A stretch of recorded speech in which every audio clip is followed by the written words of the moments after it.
Black and white நேயர்களுக்கு வணக்கம். அரசியல் சூத்திரம் நிகழ்ச்சியில் பொதுப்பள்ளி மாநில மேடை அமைப்பின் பொதுச் செயலாளரும் கல்வியாளருமான தோழர் பிரின்ஸ் கஜேந்திர பாபு நம்முடன் இணைகிறார். வணக்கம் தோழர். மானிய கோரிக்கைக்கு முதலமைச்சர் தலைமையில் கூட்டங்கள்லாம் நடைபெற போவதாகன தகவல்லாம் செய்திகள் வந்திருக்குது. பள்ளி கல்வித்துறையிலும் உயர்கல்வித்துறையிலும் அதற்கான ஆலோசனைகள் நடைபெறும். மானிய கோரிக்கையில் திட்டங்கள் என்ன இருக்கிறது நிறைவேறும்.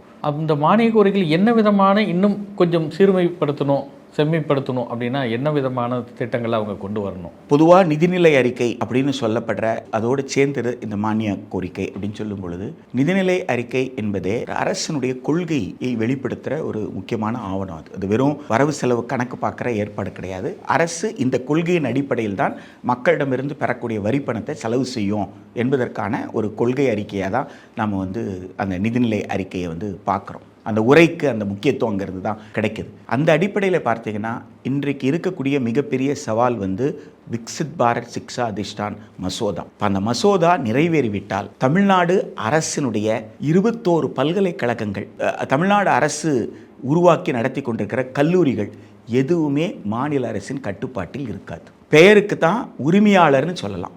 மற்றபடி இதை ரெகுலேட் பண்ணுற பவரை யார் எடுத்துக்கிறாங்க, ஒழுங்குபடுத்துகிற அதிகாரத்தை யார் எடுத்துக்கிறாங்கன்னா ஒன்றிய அரசு அப்போது அதிகாரமே இல்லாத போது இவர்கள் நிதி கொடுப்பார்களா என்ற மிகப்பெரிய கேள்வி. அப்படி என்றால் தமிழ்நாடு அரசினுடைய 21 பல்கலைக்கழகத்தின் நிலைமை என்ன அப்படின்றது தான் நம்ம முன்னாடி இருக்கிற மிக முக்கியமான கேள்வி. இப்போது அந்த 21 பல்கலைக்கழகத்திற்கு கடந்த 10 ஆண்டுகளாக உங்களுக்கு நிதித்துறையை சார்ந்த லோக்கல் ஃபண்ட் ஆடிட் என்ற ஆடிட் தொடர்பில்லாமல், புரிதல் இல்லாமல் பல்வேறு கேள்விகளை எழுப்பி ஆட்சேபனைகளை தெரிவித்து அதனால் நிதி கொஞ்சம் கொஞ்சமாக குறைக்கப்பட்டது. மானியம், அதாவது சம்பளத்துக்கு மானியம் கொடுக்கணும், பென்ஷனுக்கு மானியம் கொடுக்கணும், மற்ற செலவுகளுக்கு மானியம் கொடுக்கணும். இந்த மானியங்கள் எல்லாம் படிப்படியாக குறைக்கப்பட்டு 10% 15% வரைக்கும் தான் இன்றைக்கு மானியங்கள் கொடுத்துட்ருக்குறாங்க. இப்போது 80% மேலே செலவுகளை ஈடுகட்டுவதற்கு மாணவர்களிடமே கட்டணத்தை பெற வேண்டிய நிர்பந்தத்துக்கு யார் ஆளாயிருக்காங்கன்னா அரசு பல்கலைக்கழகங்கள் ஆளாகிருக்கு. அப்போ இந்த அரசு உயர்கல்வியில் பல்கலைக்கழகத்திற்கு இருக்கிற இந்த சிக்கலை ஏதாவது ஒரு இடத்துல ஆராய்ந்து அதை தீர்க்கணும். இது எப்படி இந்த சிக்கல் உருவானதுன்னு கண்டுபிடிச்சு அந்த சிக்கலை ஒரு இடத்துல அதை தீர்க்கணும். முழு நிதியை கொடுக்கணும், முழு மானியத்தை கொடுக்கணும். அப்படி முழு மானியத்தை கொடுக்கல அப்படின்னு சொன்னால் பல்கலைக்கழகங்கள் என்பது அரசு பல்கலைக்கழகத்திற்கு உண்டான இலக்கணத்தோடு அது செயல்படாது. அதே நிலைமை தான் இன்றைக்கு அரசு கல்லூரிக்கும். அப்போது காலி பணியிடங்கள் திரும்ப திரும்ப கௌரவ விரிவாளர்கள் என்ற பெயரில் தினக்கூலிகளைப் போல பேராசிரியர்கள் நியமிக்கப்படுறதுன்றது ஒரு கல்வியல் செயல்பாட்டுக்கு உகந்ததல்ல, ஆய்வுக்கு உகந்ததல்ல. எனவே ஆசிரியர் மற்றும் ஆசிரியர் அல்லாத பணியிடங்கள், இந்த பணியிடங்களுக்கு போதுமான அளவில் அவங்க என்ன செய்யணும்னு கேட்டால் ஆசிரியர்களையும் ஊழியர்களையும் நியமிக்கணும். அவ்வாறு அவர்கள் நியமிக்கின்ற போது அவங்க நிரந்தர பணியிடத்தில் நியமிக்கிறது உத்தரவாதப்படுத்தணும். அப்போ நிதியை, மானியத்தை முழுசாக பல்கலைக்கழகத்துக்கு கொடுக்கறது, கல்லூரி பல்கலைக்கழகத்திற்கு நிரந்தர பணியிடங்களில் ஆசிரியர்களும் ஆசிரியர் அல்லாத ஊழியர்களை நியமிப்பதற்கு அவர்கள் முயற்சி எடுக்கிறது உயர்கல்வியை பொறுத்த வரைக்கும் மிக முக்கியமானது. இந்த விக்சித் பாரத் சிக்ஷா அதிஷ்டானை தமிழ்நாடு அரசு எப்படி எதிர்கொள்ளப் போகிறது, அது நாடாளுமன்றத்தில் சட்டமாகக்கூடாது என்பதற்கு என்ன முயற்சி செய்கிறாங்க என்றதை உயர்கல்வியில் அவங்க பார்க்க வேண்டிய அவசியம் இருக்குது. ஏன்னா அந்த மசோதா நிறைவேறிடுச்சுன்னா நீட் இருக்கு இல்லைங்களா, உங்களுக்கு மருத்துவம், அதே போல் பட்டப்படிப்புக்கு BA BSc BCOMக்கு கூட அவர்கள் என்ன சொல்லுவாங்கன்னா கியூட்னு சொல்கிற காமன் யூனிவர்சிட்டி என்ட்ரன்ஸ் டெஸ்ட் வச்சு தான், பொது பல்கலைக்கழக நுழைவுத் தேர்வு மூலமாக அகில இந்திய அளவில் நடக்கிற அந்த தேர்வு மூலமாக தான் நீங்கள் நியமிக்க முடியும்னுவாங்க. அப்போ உயர்கல்விக்கு மாணவர்கள் என்பது இனி எட்டாக்கனியாக போகக்கூடிய ஒரு சூழல் இருக்கும். பள்ளிக்கல்வியை பொறுத்த வரைக்கும் எத்தனை பள்ளிக்கூடம் இருக்குன்னு யாருக்கும் தெரியாதுங்க. நீங்கள் ஒரு 10 ஆண்டு காலமாக எடுத்து பாருங்க, நிதிநிலை அறிக்கையில் பள்ளிக்கூடத்தோட எண்ணிக்கை கொடுத்துருக்காங்களான்னு பாருங்க. இன்றைய வரைக்கும் யாராலையும் உறுதியாக அரசிடம் எத்தனை பள்ளிக்கூடங்கள் இருக்கு அப்படின்னு தெரியவே தெரியாது. ஆதி திராவிட நலத்துறை அதனுடைய மானிய கோரிக்கையில் எண்ணிக்கை கொடுத்துருப்பாங்க, பிற்படுத்தப்பட்டோர் நலத்துறையில் எண்ணிக்கை கொடுத்துருப்பாங்க. ஆனால் பள்ளிக்கல்வித்துறை அப்படி ஒரு எண்ணிக்கையே கொடுக்கல. என்னை பொறுத்த வரைக்கும் பள்ளிக்கல்வித்துறை மானிய கோரிக்கையிலும் சரி, உயர்கல்வித்துறை மானிய கோரிக்கையிலும் சரி, அரசிடம் இருக்கக்கூடிய கல்வி நிலையங்களுடைய எண்ணிக்கையை கொடுக்கணும். குறிப்பாக பள்ளிக்கல்வித்துறையில் பள்ளிக்கல்வித்துறையின் கீழ் இருக்கக்கூடிய பள்ளிகள் என்ன, தொடக்கப்பள்ளி, நடுநிலைப்பள்ளி, உயர்நிலைப்பள்ளி, மேல்நிலைப்பள்ளியுடைய எண்ணிக்கை, விடுதிகளுடைய எண்ணிக்கை, பள்ளிக்கல்வித்துறை அங்கீகாரம் கொடுத்து தான் வந்து பிற துறை பள்ளிகள் இருக்கு. எனவே பிற துறை பள்ளிகள் என்னன்றதையும் பள்ளிக்கல்வித்துறையில் சொல்லணும். அந்தந்த துறையில சொல்லுவாங்க. ஆனா பிறத்துறை பள்ளிகள் என்னன்றதையும் பள்ளிக்கல்வித்துறையில சொல்லணும். விடுதிகள் என்ன என்பதை சொல்லணும். எவ்வளவு ஆசிரியர் நிரந்தர பணியிடத்தில் இருக்காங்க, எவ்வளவு பேர் தற்காலிக ஆசிரியர்களாக இருக்கிறாங்க, இவர்களை வந்து நிரந்தர ஆசிரியர்கள் ஆக்கிறதுக்கு என்ன முயற்சிகள் பண்றாங்க. தொடக்க கல்வியிலிருந்து மாணவர்களிடம் பெற்றோர்கள் எதிர்பார்ப்பது என் புள்ள வந்து இங்கிலீஷ் மீடியம் படிக்கணும்னு அல்ல. நிறைய பேர் தப்பா புரிஞ்சுக்கிறாங்க. என் புள்ள நல்லா ஆங்கிலத்தில் பேசணும்னு நினைக்கிறாங்க, எழுதணும் படிக்கணும் அப்படின்னு நினைக்கிறாங்க. அப்போ ஒரு குழந்தை வந்து ஆங்கிலத்தில் பேசணும், எழுதணும், படிக்கணும், ஆங்கில ஆசிரியர்களை நீங்க நியமிக்கணும். அப்போ ஆங்கில ஆசிரியர்களை நீங்கள் நியமிக்காமல் நீங்க எப்படி வந்து ஆங்கிலம் கற்றுக் கொடுப்பீங்க? உடற்பயிற்சி ஆசிரியர் இல்லாம எப்படி விளையாட்டு வீரரை நீங்க உருவாக்குறீங்க? அப்போ தொடக்க பள்ளியில நீங்க உடற்பயிற்சி ஆசிரியரை நியமிக்கிறது, கணினி ஆசிரியரை நியமிக்கிறது, மொழி ஆசிரியர்களை நியமிக்கிறது ரொம்ப முக்கியம். ஏன்னா ஒரு காலத்துல ஜெனரல் டாக்டர் இருந்தாரு, ஆனா இன்னைக்கு வாய்க்குள்ள இருக்கிற பல்லுக்கு ஒரு டாக்டர் ஆயிட்டாரு, தொண்டைக்கு ஒரு டாக்டர் ஆயிட்டார். அப்படி இருக்கும் பொழுது இன்னும் கூட 1ஆம் வகுப்பிலிருந்து 5ஆம் வகுப்பு ஜெனரல் டீச்சர், பொது ஆசிரியர் என்று சொல்லாமல் மொழி பாடத்திற்கு என்று பயிற்சி பெற்ற ஒரு மொழி ஆசிரியர் பணியிடம், உடற்பயிற்சி ஆசிரியர் பணியிடம் என்கின்ற வகையில் தொடக்கப்பள்ளியிலிருந்து மேல்நிலைப்பள்ளி வரைக்கும். அதே மாதிரி சுகாதாரத்தை பராமரிப்பதற்கு துப்புரவு பணியாளர்கள் இடங்கள் வந்து இல்லை உங்களுக்கு. அப்போ தூய்மை பணியாளர்கள் இடத்துல இருந்து அந்த கழிப்பறைகளை பராமரிப்பதற்கு போதுமான அளவு தண்ணீர், குடிக்கிறதுக்கு தனியாக தண்ணீர், கழிப்பறைக்கு தனியாக தண்ணீர், இந்த வசதிகள்லாம் செய்ய வேண்டிய இதையெல்லாம் கணக்கில் எடுத்து இவர்கள் தங்களுடைய பள்ளிக்கல்வி மானிய கோரிக்கையிலும் உயர்கல்வி மானிய கோரிக்கையிலும் இந்த அரசு என்ன செய்ய போகுது அப்படின்னு சொன்னால் இவர்களுக்கு ஒரு திட்டம் இருக்குன்னு நம்ம புரிஞ்சுக்கலாம். அப்படி இல்லாமல் பொதுவாக ஒரு நிதியை ஒதுக்குறாங்க, இருக்கிற செலவு பற்றி தான் அவங்க வந்து பேசுகிறாங்க, அல்லது கடந்த ஆட்சியின் மீது பழி போடுவதற்கு மட்டுமே குறைகளை பேசுவார்கள் என்று சொன்னால் நிச்சயமாக அது தமிழகத்திற்கு எந்த நன்மையும் செய்ய போகிறதில்லை. சார், இப்போ நீங்கள் சொல்லக்கூடிய இந்த மசோதா, அதாவது பிபிஎஸ்சி பில் தாக்கல் செய்யப்பட்டிருக்குது. இப்போ நீங்கள் இதை வந்து மாநில அரசு அதில் எந்த அளவுக்கு கவனம் செலுத்தணும் அப்படின்றதுக்காக சொல்லியிருக்கீங்க. இப்போ மாநில அரசு இவங்களுக்கு மக்களவையிலும் இடம் இல்லை, மாநிலங்களவையிலும் இடம் இல்லை, என்ன செய்யலாம்? இதில் என்ன விதமான அந்த ஒரு தற்காப்பு நடவடிக்கையை மாநில அரசு தொடங்கலாம்?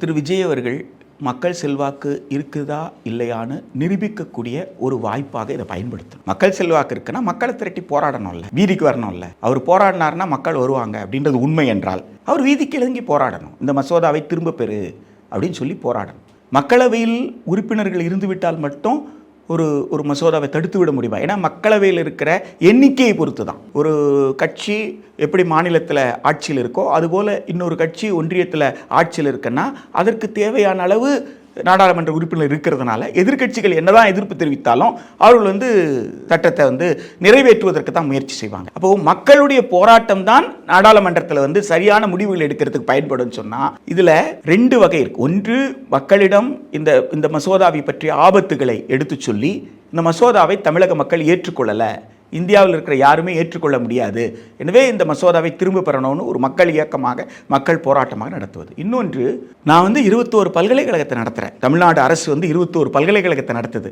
கிட்டத்தட்ட வந்து ஒரு 168 கல்லூரிகளுக்கு மேலே வந்து மாநில அரசு நடத்துது. அப்படின்னு சொன்னால் இவ்வளவு கல்லூரிகள் நடத்துகிற, இவ்வளவு பல்கலை நடத்துகிற, உருவாக்கி நடத்துகிற ஒரு மாநில அரசை கருத்து கேட்க வேண்டாமா? எங்களை கருத்து கேட்டீங்களா? மாநில அரசு பிரதிநிதிகளை அழைத்து இந்த கூட்டு நாடாளுமன்ற குழு விவாதித்திருக்கிறதா? தமிழ்நாட்டில் பொது விசாரணை நடத்தினீங்களா? இந்த கூட்டு நாடாளுமன்ற குழுவினுடைய பப்ளிக் ஹியரிங் தமிழ்நாட்டில் நடந்து தமிழக மக்கள் என்ன நினைக்கிறாங்க அப்படின்றத கேட்டீங்களா? மாணவர் அமைப்பை கூப்பிட்டீங்களா? ஆசிரியர் அமைப்பை கூப்பிட்டீங்களா? யாரை கூப்பிட்டீங்க? யார்கிட்ட விவாதிச்சுட்டு இருக்கிறீங்க? நேரடியாக உங்களுக்கு 2 சிக்கல் இருக்கு இந்த மசோதால. அடிப்படையில் நாடாளுமன்றத்தில் இந்த மசோதாவை தாக்கல் செய்யக்கூடிய உரிமையே இல்லை. அதான் அங்க இருக்கிற சிக்கல். இவங்க என்ன சொல்றாங்க, ஒன்றிய அரசினுடைய அதிகாரம் பட்டியல் 1 வரிசை 66ல தரத்தை தீர்மானித்து ஒழுங்குபடுத்துதல், இதுதான் அதிகாரம். அப்போ அந்த என்ட்ரி 66 அடிப்படையில் வரிசை 66 பட்டியல் 1 அடிப்படையில் இந்த மசோதாவை தாக்கல் செய்யறாங்க. இது வந்து ஒரு முகமூடி தான். இந்த 66 வந்து முகமூடி தான். உண்மையில என்ன செய்யறாங்கன்னா ஒழுங்குபடுத்தும் அதிகாரத்தை கையில் எடுக்கிறாங்க. இப்போ ஒழுங்குபடுத்துதல் என்பது பட்டியல் 2 வரிசை 32 இருக்கு. பட்டியல் 2ன்றது மாநில பட்டியல். அப்ப மாநில பட்டியல் இருந்தால் நாடாளுமன்றம் என்ன செய்ய முடியாது? விவாதித்து சட்டம் இயற்ற முடியாது. எனவே ஒழுங்குபடுத்துதல் என்பது மாநில அரசினுடைய அதிகார வரம்புக்குட்பட்டது. மாநில அரசின் அதிகார வரம்புக்குட்பட்ட ஒழுங்குபடுத்துதலை செய்யக்கூடிய ஒரு மசோதா நீங்க வரிசை 66 பட்டியல் 1 கீழ் கொண்டு வருவதா சொல்லியிருக்கிறீங்க. ஆக நீங்க வெளியிலே ஒன்று சொல்லி உள்ள அதனுடைய பாதிப்பு என்பது வேறு வகையாக இருக்கு. இது நியாயமற்ற அணுகுமுறை. இந்த மசோதாவை நாடாளுமன்றம் விவாதிப்பதற்கே உரிமை இல்லை. கூட்டாட்சி தத்துவத்தின் கீழே மாநில அரசுக்கு இருக்கும் உரிமையை ஒன்றிய அரசு தன் இஷ்டம் போல் எடுத்துக்கொள்ள முடியாது என்கின்ற மிக முக்கியமான இந்திய அரசமைப்பு சட்டத்தினுடைய அடிப்படை கோட்பாடுகள், அடிப்படை கட்டுமானம் சொல்லுவாங்க இல்லைங்களா, பேசிக் ஸ்ட்ரக்சர், அந்த அடிப்படை கட்டுமானத்தை தகர்க்கிற ஒரு ஏற்பாடு. ரெண்டாவது, நீங்க இந்த மசோதாவுக்கு என்ன பேர் வச்சிருக்கீங்கன்னா விக்சித் பாரத் சிக்ஷா அதிஷ்டான். விக்சித்னா டெவலப்ட், வளர்ந்துவிட்ட பாரத், வளர்ந்துவிட்ட இந்தியாவிற்கான, சிக்ஷான்னா கல்வி, அதிஷ்டான்னா கமிஷன், வளர்ந்துவிட்ட இந்தியாவிற்கான கல்வி ஆணையம் அப்படின்னு பேர் வச்சிருக்கீங்க. அப்போ வளர்ந்து விட்டேன்னு சொன்னா அரசமைப்பு சட்டம் கூறு 41 என்ன சொல்லுதுன்னா கல்வியை உரிமையா கொடுக்கணும்னு சொல்லுது. அதாவது தொடக்க கல்வியிலிருந்து பல்கலைக்கழக கல்வி வரைக்கும் இந்தியா வளர்ந்துச்சுன்னா, இந்தியாவோட பொருளாதாரம் மேம்பட்டுச்சுன்னா அரசு என்ன கொடுக்கணும்? உரிமையா மக்களுக்கு கொடுக்கணும். அப்ப கொடுக்கிற கடமை யாருக்கு இருக்கு? அரசுக்கு இருக்கு. பெறக்கூடிய உரிமை இருக்கு. அப்போ நீங்க விக்சித்னு ஒரு முழக்கமா வைக்கிறது வேற, கொள்கையில சொல்றது வேற, சட்டத்தின் பெயர்ல சொல்றது வேற. அப்ப சட்டத்தின் பெயர்ல வந்துருச்சுன்னா அரசமைப்பு சட்டத்தின்படி கல்வியை யாரு கொடுக்கணும்? அரசு கொடுக்கணும். ஆனா இந்த மசோதாவில் நிதியை பற்றி பேசல. நிதி யார் முடிவு பண்ணிப்பாங்களாம்? அரசு முடிவு பண்ணிக்குமா. நான் தரத்தை தீர்மானிக்கிறேன், அந்த தரத்தின்படி இருக்கான்னு நான் ஒழுங்குபடுத்துறேன். எந்தெந்த கல்லூரி பல்கலைக்கழகம் நான் சொல்ற தரத்தின்படி இல்லையோ அந்த பல்கலைக்கழகத்தினுடைய பட்டங்கள் செல்லாதுன்னு அறிவிக்கிறேன். அப்ப ஒழுங்குபடுத்துற அதிகாரத்தை முழுசா யார் எடுத்துக்கிறது? ஒன்றிய அரசு எடுத்துக்குது. ஆனா என்ன செய்யாது? நிதி கொடுக்காது. அப்போ நிதி கொடுக்காது, பொறுப்பை மட்டும், அதிகாரத்தை மட்டும் ஒன்றிய அரசு எடுத்துக்கோன்னு சொன்னா அப்ப அந்த விக்சித் என்பது பொய்யான்ற கேள்வி வருது இல்ல. விக்சித் என்பது பொய்யுரையா? அப்ப விக்சித் என்பது உண்மையானது அப்படின்னு சொன்னா அப்ப வளர்ந்து விட்ட இந்த இன்னைக்கு கூட கிடையாது. நீங்க 2047 தான் விக்சித் பாரத்ன்றீங்க. குறைந்தபட்சம் என்ன சொல்லணும்? 2047 கல்வியை நாங்க என்னவா கொடுத்துருவோம்? உரிமையா கொடுக்கணும் அப்படின்னு சொல்லி இந்த மசோதால சொல்லல, அதை கூட சொல்லல. எனவே அரசமைப்பு சட்டத்தின் கூறு 246 கீழ் இருக்கிற அதிகார பகிர்வுக்கும் எதிராக இருக்கு. கூறு 41 வளர்ந்துவிட்ட இந்தியானா கல்வியை உரிமையா கொடுக்கணும், அதை பற்றி பேசாமல் நிதியை பற்றியே நீங்க பேசல. அதிகாரத்தை நீங்கள் எடுத்துக்கொண்டு மாநிலத்திடம் பொறுப்பு மட்டும் கொடுக்கிறீங்க. இது முரணானது, அரசமைப்பு சட்டத்துக்கு முரணானது. எனவே இந்த மசோதாவை நீங்க கைவிடணும் என்கின்ற வகையில் சட்டமன்றத்திலேயே கூட அவர்கள் தீர்மானத்தை நிறைவேற்றி அனுப்பலாம். மக்கள் மன்றத்தில் போராடலாம், மக்களுக்கு இதை விளக்கி சொல்லலாம். தமிழ்நாட்டில் இருக்கிற பல்கலைக்கழகங்களை இதை குறித்து விவாதிங்க, விவாதித்து அரசுக்கு அறிக்கை கொடுங்க சொல்லி பல்கலைக்கழகத்தை, கல்லூரிகளை, அரசு கல்லூரி, அரசு பல்கலைக்கழகத்தை விவாதித்து அறிக்கையை பெறலாம். ஆசிரியர் சங்கங்கள் கிட்ட இருந்து அறிக்கையை பெறலாம். இப்படி செய்வதற்கு இதையெல்லாம் செய்தால்தான் இன்றைக்கு இருக்கக்கூடிய அரசு கல்லூரி பல்கலைக்கழகங்களை காப்பாற்ற முடியும். இல்லை என்றால் நம் கண்ணுக்கு எதிராக கர்ம வீரர் காமராஜர் காலத்தில் கஷ்டப்பட்டு உருவாக்கப்பட்டு திராவிட இயக்கங்கள், திராவிட கட்சிகள், அது திமுக, அண்ணா திமுக எதுவாக இருந்தாலும் அவர்கள் தொடர்ந்து உருவாக்கி வைத்திருக்கக்கூடிய மிகப்பெரிய கல்வி கட்டமைப்பு என்பது ஒட்டு மொத்தமாக சிதைந்து போகும். அப்போ சிதைய விட்டு விட்டு இதுக்கு முன்னாடி இருந்தவங்க தான் இதுக்கெல்லாம் காரணம் என்று ஒன்றியத்தில் எப்படி எல்லாவற்றுக்கும் நேரு மேல பழி போட்டுக்கிட்டு இருக்காங்களோ அதுபோல் இங்கேயும் இன்னொருத்தர் மேல பழி போட்டா வரலாறு மன்னிக்காது. நன்றி தோழர்.